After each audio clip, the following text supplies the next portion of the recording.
Alfa Romeo's downfall has to be studied.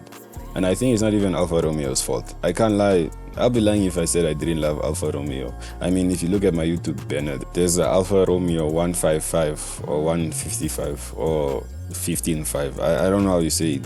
But that just really got me thinking. Alfa Romeo is low-key underrated if you really think about it. I mean, Ferrari used to work for Alfa Romeo. I know, shocker. Back when Alfa Romeo actually used to make sports cars, and bro, I don't even know what they're doing. And it's funny because Alfa Romeo only makes like 2 cars now, which is the Alfa Romeo Stelvio and the Giulia or Juliet. Giulia? The Alfa Romeo Giulia. And back in the day, they used to make a lot of cars. I mean, they used to make, I can't remember their names because, come on, who would? But they actually used to make hatchbacks and sedans that went to the Giulia. And can't lie, now they don't make anything besides this crossover and this is sedan. And to be honest, bro, this is the crossover especially. This thing sounds amazing with that V6.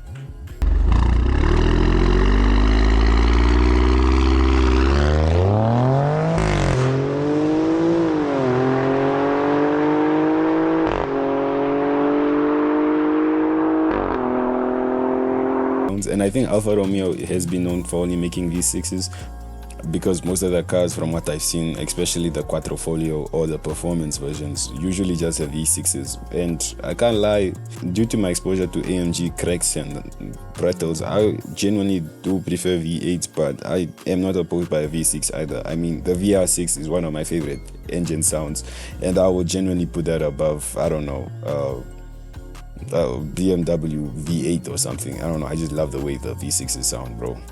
Or at least this specific V6. The V6s that the 6 cylinders that actually don't sound really good to me is the inline 6 that BMW have. I don't know why, they just sound like vacuum cleaners to me. And it's the same for Mercedes too. The Mercedes inline 6 is also not the best, especially in the sound department. Performance, I'm not talking about performance. I am not a car guy. I'm just a guy that really likes cars for some reason, and performance is, I don't really care about how a car performs. I just care about how the car looks, how the car sounds, and and the vibes the car brings. Coming back to Alfa Romeo, bro, this car just has everything, bro. I mean, I don't think there's ugly. Okay, there are a couple of ugly Alfa Romeos, but like even the uglier Alfa Romeos still have like character in the design if you really look at it. And even the modern Alfa Romeos, and especially the Stelvio, bro, this thing is such a well-proportioned vehicle. I mean, I'm just looking at pictures of it right now, bro.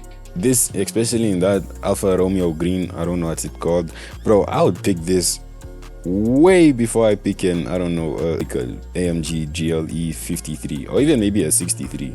Like that V8 can wait, bro. This thing looks amazing. Like, look at that front end, and I don't think there's an awkward angle in this car in general. And for, I don't know, me personally, I'm not a car designer or know how to even dress, so let alone say what dictates is nice or not nice. But I think we can all agree that this is a very pretty car, and the same goes for the Giulia, the sedan version of the Stelvio. Even just the Giulia, especially the Stelvio and the Giulia in Quattrofolio form. I mean, if I become crazy rich by doing, I don't know, forex or I don't know, any other financial endeavors, mainly legal ones, I can't lie, I think I might just buy both the Alfa Romeos, the Giulia and the Stelvio, Quattrofolio each. And are they expensive? Yes. Are they overpriced? Yes. But one thing they're not is unreliable. Also, I've been told.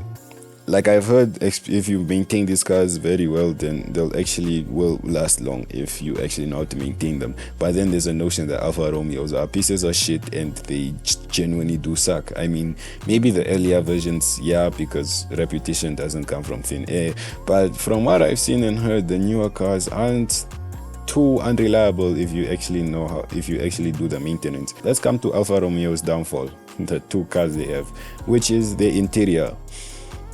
And well, there it is. I mean, think of it as you will. Me personally, I think it looks alright. It does look dated as hell though. This does look like an interior that was from 2017, and yeah, it's an interior. This is a 2026 car, by the way, even though it doesn't look like it. But honestly, I genuinely do not mind the way this thing looks, and I would much prefer this interior from the BMW M3 interior.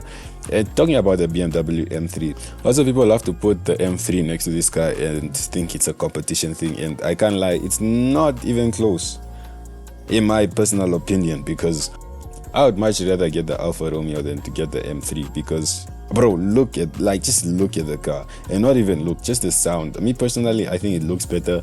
I heard it sounds better, and I also heard that its handling is way better than the M3, and I can't agree or disagree because I never drove either or, but like from me at my chair looking at both of these cars, numbers wise at least, I would much rather get the Giulia. And apparently the horsepower numbers are about the same, and also the torque numbers are also about the same as the Alfa Romeo Giulia Quattrofoglio. Has 443 pound-feet of torque, where the BMW M Competition has 442 pound-feet of torque. And let's talk price, by the way, because Alfa Romeos depreciate really like these things value sink like a stone in the ocean, bro. These things just go down. So it does generally make a great proposition. Now let's talk about the negatives. One, dealer coverage, bro. There's an Alfa Romeo dealership in Namibia, and I'm surprised we have that, because bro, we don't even have a Genesis dealership, let alone an Alfa Romeo. And also the interior is known for creaking here and there. Okay, not here and there, creaking a lot, and the build quality overall is not the best. But I mean, bro, if you just imagine just waking up from work, doing a 9 to 5, and you have a Giulia in your driveway, or a Stelvio if, I don't know, for some reason you've been told that having a SUV is better than having a sedan, which you guys might hate me for this, but I would much rather have the Stelvio than have the Giulia. I don't know why, I just personally prefer the Stelvio. And also the fact that you can get it with a sunroof. But I'm a Cassie boy, bro. That's what we are addicted to, those things, bro. Bro, a car would be worse than another car, but just because this one has a sunroof, bro, we are getting that one. But also, I just prefer the proportions of the SUV. And I'm not saying the Giulia is an ugly car, but it generally does get me thinking, why do people not want the Giulia or the Stelvio or Alfa Romeos in general? Because there's always an Alfa Romeo for everyone out there, except maybe a muscle car. Like there's no Alfa Romeo equivalent to a Hellcat or anything, or maybe there is a new Alfa Romeo. Fanatics will tell me in the comments. But yeah, going back to the question, why do people not like Alfa Romeos? Well, and AI told me it's a reputation for poor historical reliability and maintenance cost and limited dealer network. I mean, yeah, that does make sense. I mean, bro, I swear there was a paper coming out, was it yesterday, where, not yesterday, but there's a paper coming out of like car sales that happened last year, and and they only managed to sell like one Alfa Romeo. Like they only sold one Alfa Romeo last year, and they still, and bro, heads up to Alfa Romeo, bro, they still make the cars. These guys are a sinking ship, and unlike Lotus, they didn't sell out to a Chinese company yet.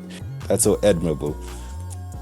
Like Alfa Romeo is so cool, bro. Like, it has a great exterior, it has questionable reliability, but from what I've heard, or from what I've seen from mechanics videos, they are actually more reliable than people actually think. And for that alone, I think it's a great proposition. I genuinely do.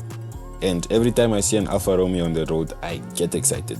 So yeah, this is a video I wanted to make, just talking about Alfa Romeos.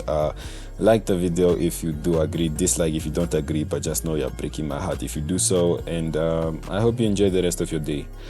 Goodbye and have a lovely day.